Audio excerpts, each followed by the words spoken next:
Thank you very much. Hello. Right, good, it's working. So yes, I am Marisa. Thank you very much, Mike. I'm the Senior Client Strategist here at 43 Cooks North, and I have to apologize just for the beginning because I am very Canadian. And I'm going to say something stupid at some point, like sidewalk or talk about baseball, or I don't know, something.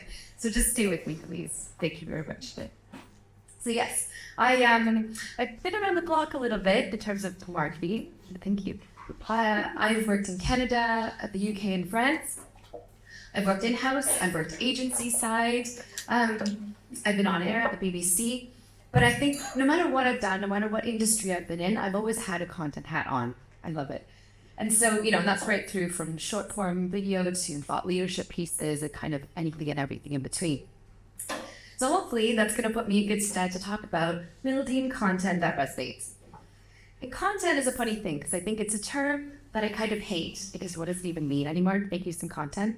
But it's a process that I absolutely love, that I have endless respect for. And I think especially content, sometimes it's to get the credit for the heavy lifting that it's doing for all this good work, And, we're facing more challenging times. In particular, there's less investment going on. There's fewer, our budgets are reduced. We're often working with smaller teams. And there's just less investment being made in the content that we are creating. And the other thing I always hear, regardless of the economy, is people coming at me when I do any sort of talks and training, pulling out their hair, trying to say we don't know how to get our teams to help us with content. We don't know how to get them interested. And I understand that because I think, rarely is it in an accountant's contract that they should be writing blog posts or getting a lawyer to do lead gen videos or whatever it is. But I think it is such a huge missed opportunity not to put our people in the content, not to bring them to life because they're part of our USPs, they're part of our companies, and they do bring it to life. So I think, our people help our content cut through the noise. So today, I'm just going to try to offer a breath of fresh air on how to invigorate your teams to participate and to participate well as just getting more out of the content that you are. Now, depending on your industry, your niche, your content will look like some of this, and honestly, it probably looks like all of this and more. Now, this is what the content marketing institute deems the purpose of content to be. But I think beyond any likes and clicks, your content is building your brand. It's demonstrating your brand personality, your quality, and all of that unsaid between the lines goodness that you're trying to convey so that yours is the brand that we think of when we want to purchase, right? Sounds easy. But of course, it's very noisy out there. And so I think this is where activating your people can really help. And I'm talking staff, and I'm talking customers. But before I get anywhere near the actual content creation process, the ideation, I like to look at kind of a few things on the periphery. And so here I'm just going to talk around 4 of them. First up, I like to take a little general temperature. What are we all collectively feeling? What is the zeitgeist of the moment? And I think this helps inform why certain content is working. So, people talk about algorithms, but actually, if you look at this, it kind of helps inform why we're digesting what we're digesting. So I think just a couple things to cover here. We're obviously more informed than ever before. There's so much information at our fingertips when we make any kind of decision, any kind of purchase. But of course, because of that, because there's so much choice, we all suffer through analysis paralysis. If there's too much choice, we often make no choice at all. The other thing is obviously it's been a pretty brutal few years for us. We're way more anxious and uncertain. I think a lot of us don't even realize the kind of toll it's taken. And so when times are really tough, comedy cuts through like nothing else. Levity, a bit of humor really is something that we're looking for that release. Also we're savvier, we're interested in upskilling. You can't look at any platform without learning how to, do your lashes or build the car or whatever the algorithm is serving you. But I think also we're super time poor. There's so many ways we can spend our time now that where you spend your time actually says a lot about who you are as a person. And then I think here, most importantly, the authenticity. Because we're savvier, because we're more informed, we're not really interested in suffering. We're not suffering fools. We don't want bull. We really value that authentic content. And there is a bit of a eat the rich temperament as well, where, certainly that came out during 2020, where you could see the disparity between the haves and the have-nots, and there was just kind of a loss of appetite for really personified, idealized lives. So the other thing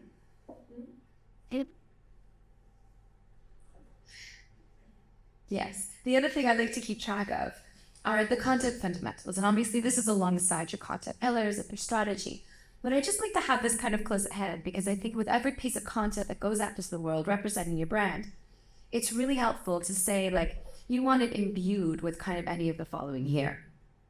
So is your content, with everything that goes out, can you be insinuating this? Not like slapping people in the face with, hard sells, but, you want to be imbuing it with the kind of aspirational content. Is this going to make my life better or easier? Social proof is a huge one. Can I, in any way, identify with kind of audience is buying more product or service? And I think that's really valuable as well, just to, if people come at you with content ideas, you can do a little sense check and say, like, is this really going to reach the audience in the way that we're hoping it to? The other thing I always like to keep track of are touch points and the customer journey. They say there's something like 7 or 8 touches before anyone buys a product. Now, I used to work a lot with business schools, like MBAs, executive, that sort of thing, and the buying cycle was 2 years, it could be 20 years. So imagine the touches that you had along the way. It was hundreds, potentially. And people would often find them through, that's conferences and research papers and professors on tour, that sort of thing. But this is an example that's a little closer to my world. This is the French fashion brand Cézanne. The top left was the first paid ad that I was served by the brand. And at the time, I was very much not in market. I was super pregnant. I was not looking to spend money of any kind, let alone on French fashion. But as they followed me around the internet a little bit, I clicked through and I started looking at the platforms. And the content pillars were always the Frenchness, curated fashion, effortless style, lovingly made, founder stories, as well as sustainable commitments. They're a B Corp, which is almost unheard of for fashion, and their ethics, so they talk around where they make their clothes, how they treat their people. So this resonated with me, so I signed up to their newsletter. I joined their online community. I get direct mail sent to my house and push notifications on an app. So you better believe this was a brand that I came to when I was ready to buy real clothes again. But I just love this example because I think, paid ads found me and they absolutely nailed me in their persona, it's spot on. But it was the content that kept me and continues to keep me now. The other thing I always like to do if I work with any sort of brand is go through the customer journey myself, or as close to as possible. And I think here, with the content hat on, it's really valuable exercise because you're going to discover along the way all of these pain points and moments of frustration and drop-off points, as well as discovering times where you can surprise and delight your audience as well. So this is just a little example, probably more for the charity sector if that's helpful, but I recently gave blood for the first time in a long time, so it felt very fresh to me, I hadn't done it in a while. And so giving blood, you can't just rock up and do it on the day. There's all sorts of hoops you have to jump through, you have to schedule your time, you have to fill out an invasive questionnaire. There's certain things you have to do on the day, so you have to eat and drink right, so you don't essentially pass out. There's obviously the clinical environment that you then go to when you give. And then now, what they're doing way better than before is there's an element of accountability.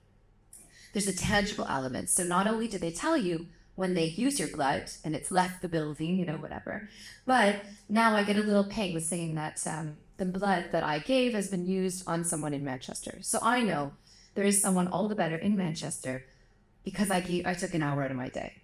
So you better believe in 3 months' time, when it comes time to give again, instead of not doing it, it is definitely going to trigger my brain that I should. It's well worth my time.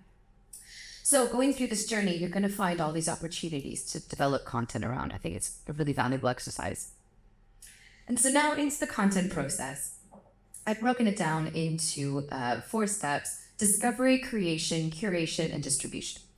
And now with this, I think we spend a lot of time on creation. We have to, of course we do. But especially when we're stretched, especially when we're kind of time poor, if we spend a bit more time in discovery, curation, and distribution, you're probably going to get a lot more out of the content that you're creating, and therefore probably have to do a little bit less of it.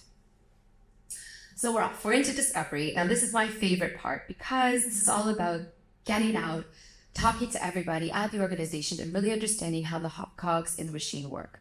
And I think the best way to do that is through your people, right? This is this is a great way, and especially go to the departments, go to the teams that marketing often overlooks because they're not public facing, because they're not product focused maybe. Because you're going to get incredible insights from these teams. And I always think it's really valuable to observe them when you can, actually see them at work, because that's going to help inform you about the craftsmanship, the quality, that sort of thing. But it's also, you want to get out and talk to them, because that is going to help inform their insights on the competitors, on the industry. Everyone's got thoughts, and some of them are really insightful. So this is a really valuable exercise. The other thing it's useful for is they're going to start to understand you a bit better. Because what I have learned in my years of marketing is that nobody understands marketing. If you don't work in it, people do not get it. They think you're the department that spends money. They call you the coloring in department. It's all very mean. So, I think it's a really helpful way to get people to understand what you're trying to communicate. What's the value that you're bringing, that you're trying to bring out from that? Because then they're going to be in a better place to help you. And the other thing this will do is you're going to start to understand those personalities that will be great for your company TikTok, or, that'll be really up for writing an article, that sort of thing. Now, the other thing in this phase is I really like to keep inspiration close at hand. I think, but I don't want anywhere near the competitor. Yes, we want to see what they're up to, but the whole point of marketing is brand salience. You want to stand out amongst your peers. And I think too many industries, you all start to look the same, don't you? If that's all you're looking at. So I've got some examples on here that none of these are waste of time. They're all pretty interestingly, they're not kind of wild Aldi or Lidl or all that sort of great conversation that happens. But here, I'll just call out a couple of them.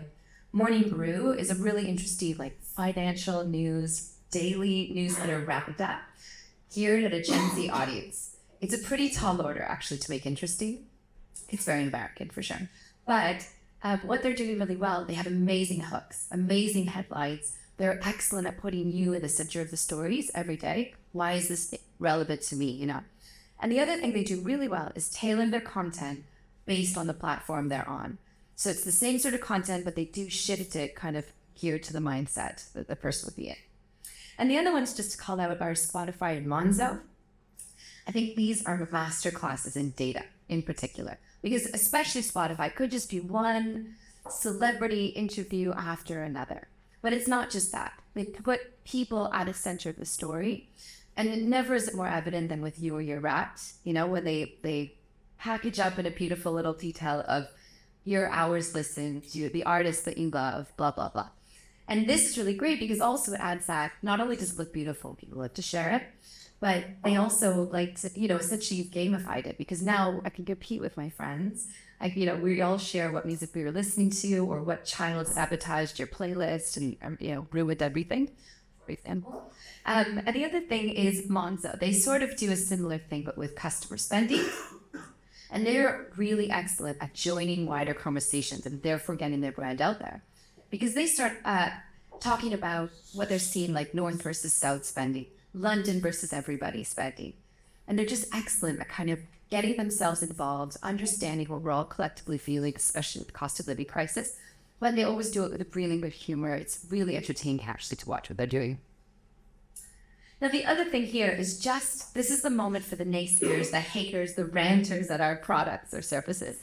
I think sometimes we don't know what to do with these very kind of negative feedback that we sometimes get, but it is an excellent source of content for sure. So obviously from a business perspective, we need to understand if people are not happy, of course, but the other thing is if everyone is frustrated or there becomes an issue, well, is there content that needs to be created around this? Could we be writing, helpful papers, maybe how-to series on YouTube, that sort of thing. The other thing I always like to look out for is if everyone's frustrated, well, can you use that and flip it on its head and maybe turn it into a funny thing? Like everyone's using our product like this, hold up our hands and say, sorry, we're on it, And the other thing just to say about these guys is it is a very thin line between love and hate. And I've seen this time and time again. If people are kind of impassioned ranty at you, then, if they're impassioned ranting at you, if you surprise them with a bit of human compassion and understanding and trying to acknowledge the issues and then try to fix it, of course, then these people can easily become your brand champs. So just a moment to state they certainly have a place in content creation. And now we're off into the actual creation journey. And I think here, the thing is, you have to be choosy. You want to be strategic. Where is your time best served? Because I think when it comes down to it, when it comes to content creation, it comes down to money, skill, and time, doesn't it? Well, today is not about money and skill. That's a whole other conversation. But time is my most valuable commodity. I think I've done the math, and I think I need 4 more hours in every day. I think I'd be real happy with that. But aside from that, that's not really happening. So I need to be selective. Where's the best use of my time? Where's the best use of the team's time? And then it's a matter of outsourcing. Can you get professionals to help you and complement this and, look for lasting content? And actually more so, probably can you look internally? Who is best positioned to help you with your content? And so here, I think I'm going to start with the willing participants. So I think, we're all supposed to be experts, right? If we're in business, we're experts in something. And so I think we want to be bringing these experts to the fore. And especially if you're in B2B, not only is it about experts, well, you have to be likable. You have to be trustworthy. B2B is all about relationships. So if people don't like you, if they don't trust you, well, they're not going to work with you. And so we want to be bringing these experts, these knowledge banks to the fore and bringing them out on whatever platforms we have at our disposal. And I think with this, so that means they have to help us, right? You tell them they have to help you, but equally it's two-way street. So there's a transaction here where I think they need 3 things from you. They need buy-in. So why is this going to be important for them to contribute? What are you trying to achieve and why do you need them? They need to trust you. So they need to trust that you're going to make them look and sound amazing. And equally, you have to make it easy because they have their jobs. They have their own deadlines. So if this is in any way difficult to do, it won't get done. And so, okay, we're going to start always with the keyers because what I find is this has a bit of a knock-on effect where all of a sudden, if you start profiling a certain person, department, product, whatever, then all of a sudden others are like, what are they getting? Why are they getting so much coverage? And then all of a sudden you have other willing participants, which is excellent. And I think you want to make it as easy as possible. I find that sometimes people don't contribute because they feel insecure for something. Maybe they don't think they're strong writers. Maybe they don't think they're great presenters. So can you make that easy for them? If they're not strong writers, absolutely fine. Can we interview them instead? Because that takes the onus off of them to be, writing and staring at a blank page. And instead, you need to polish. They get to riff at you, and you get to polish it up into some beautiful piece of work. And if you are going to interview them and say, better yet, can you record it as well? Because you might get a little sound clip that you can repurpose later. Now, no matter who you're speaking to, I would say do a bit of desk research. Look into them a little bit. What have they done in the organization? What have they done previously? If they're very senior, can you look into articles or podcasts or things they've been on? This is going to do 2 things. First up, it's going to help, let them know that you're taking this seriously. You've looked into this, and so they should take this seriously as well. And it also puts you in the driver's seat because now you've found all sorts of points of interest. You can kind of steer the conversation to the juicy bits that you want to get to. You're not starting from nothing. Now, as I mentioned, we want to make them look and sound great because nobody wants to sound stupid. So, we need to let them know that we are here for that. And so what does that look like? I mean, can you obviously give the questions ahead of time if it's that kind of thing? Let them know what the scenery will be because you don't want them to, wear black if it's a black background, just blend in. Don't wear clashing prints, unless that's some element of personality that we want to get out there. Can you give them a bit of veto power as well? So again, let them see the content as it's being filmed or photographed or whatever.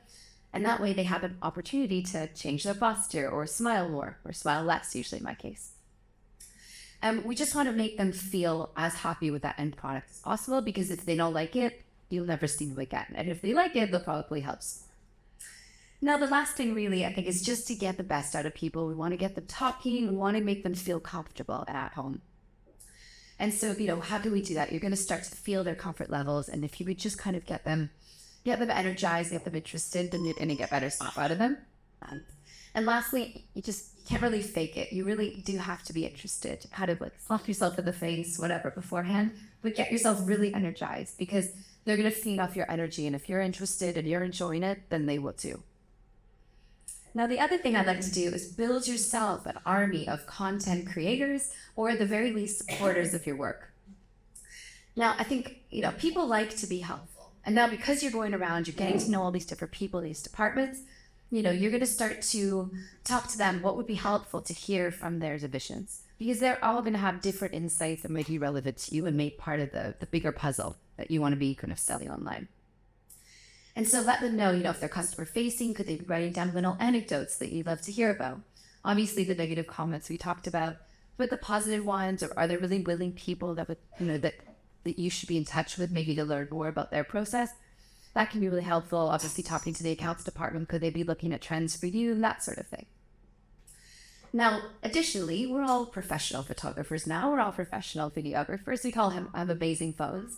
So I think within your organizations, you're going to find people who have these kind of skills and talents that, maybe you could be hard to see. So first of all, if you do have these willing participants, can you be letting them know what feels right or on brand, or what would you be really interested to learn from their divisions? And then equally, could you provide some training for them? Get everyone together, an upskill lab, maybe with externals or internals, whatever. Because, that's quite good for morale, as they feel like they're getting, new skills and an interest that they have. And you're all of a sudden going to have all of these insights from their various divisions, because you're not omnipotent, you can't be everywhere. But all of a sudden, you're going to have these really interesting, authentic pieces of content, and that are either going to be great and you could use them, or it's going to give you further insights into something that you can then use and dig into it a bit deeper and make your own professional content. And lastly, I would just say, this is a moment for the user-generated content out there. Because I think sometimes we don't know what to do with these people who love our brands or talk about our brands. Some love it and harness it for sure. But others, it's not really sure what to do with this. But I would just say, do not forget that word of mouth marketing, which is essentially what that is the most amazing thing. It's just that it's not scalable, right? It's the reason we buy it when I buy a product when our friends talk about them. It's the reason we buy it when we overhear two people discussing it. And it's the reason we buy it when influencers talk about it. Because essentially they're de-risking the process, right? They're going through their journey, why other products didn't work, why this one does work, And I would say it's even better when it's a bit warts and all. If there's the negatives right alongside the positives, because that's, informing your potential customer about the full picture. So this worked for me, but this didn't. And therefore they can make their own decisions. So actually that content feels very authentic, and it has a really valuable place in your content mix. Now, this is about curation, and I think sometimes we get into bad habits as brands. We talk about, what we want you to know about, what the industry norms are, or what the competitor, content's created based on what our competitors are doing. And of course, it should never be this. It should always be customer-centric. So imagine that everyone's new to the category. Or imagine your customer journey again here. What do people need to know when they're new to the space?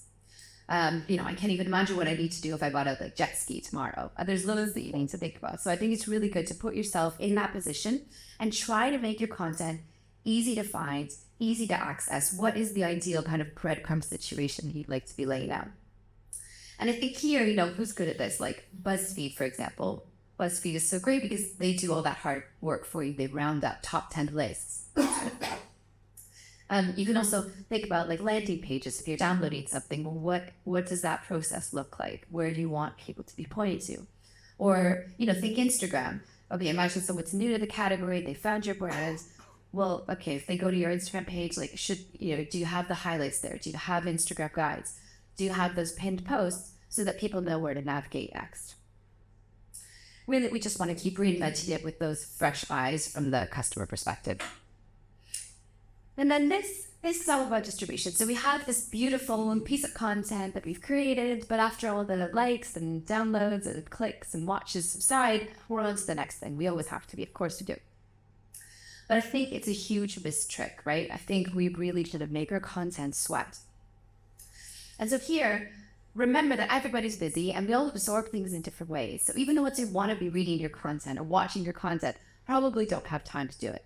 So it's a really nice way to trigger, especially remembering that people are, some of us are more auditory, some more visual. Some of us won't believe anything unless there's 3,000 words written on the matter, so we really understand it. So I think here, the whole thing, again, is to de-risk the process, de-risk the idea of leaving the platform and going to read your blog and going to watch your videos. So here, have your overarching topic and then make it interesting in like 8 different ways. Obviously, infographics and quotes and repackage the content from different perspectives. YouTube shorts now, that is excellent, because I'm not going to watch 20 minutes unless I really know there's something in it for me. I think really we just want to pay the content the respect that it deserves and let it do that heavy lifting that it's built to do. And the other thing here is just to remember our online communities. I think communities exist for all our niches. They exist in person, of course, but online it's a lot easier to find them. And I think here, like Reddit is your friend, Facebook communities are your buddy, Slack channels are your pal. Get out there and find excuses to discover these new audiences.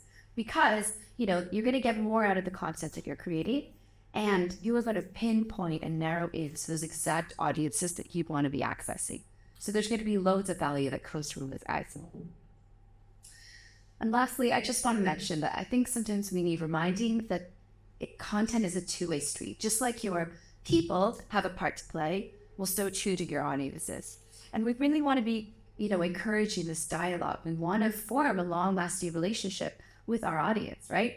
It's not about virality. It's not because the algorithm favors it, because yes, great, that will send our content further, but further with who? We want to be nurturing relationships that we already have. And, it isn't sexy. It's loyalty. It's brand loyalty. It's your brand advocates later. So if you start encouraging these conversations, starts creating a relationship with your audience, then they're going to get more out of it and it's going to send your content further. If you need a bit of inspiration, Monza's doing a great job on Twitter, as is LinkedIn on Twitter with audience kind of dialogue. So lastly, to wrap it up, content is obviously an incredibly vital part, but I think it is the thing that pushes people to purchase because it's rationalizing and reinforcing in what is essentially the gut instinct that they've already made. So here I would say, it's a beast. It is a big job for sure, but if you can lean on your people and you can empower them to bring your brand to life, then you're going to be miles ahead of the competition. So to sum it up, pay attention, activate your people, respect your audience, and sweat your content. That's it. It works. It really works. You can ask Suzanne why they keep taking high money. Anyway, thank you very much. I love having content, so talk to me anytime I'm here or elsewhere. Anyway, thank you.